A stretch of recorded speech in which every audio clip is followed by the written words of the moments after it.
Manipur Cancer Society today observed National Cancer Day, National Rose Day 2023, a special day for remembering and sharing a cancer patient's trauma, especially to mark this day to bring cheers to all the cancer patients by gifting fresh rose and gifts with a message to show them love, support, care and concern. As part of the day, the society distributed rose and sweets at Jenims and Reams, where cancer patients are undergoing treatment. Manipur Cancer Society is an emotional support group for cancer patients and family who always believe and expected in giving the composite expertise to those persons who are diagnosed with cancer, who need qualified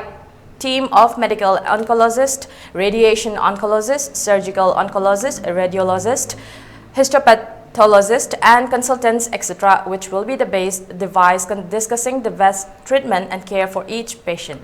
The main aim for holding National Cancer Day or National Rose Day in the state is not only for the presentation of rose and gifts for the patients, but also to help participation to improve the tactic and techniques of fighting against cancer. Manipur Cancer Society is an apex body which formed with the remarkable idea of networking, jointly raising awareness and for adoption of the right of the people living with cancer.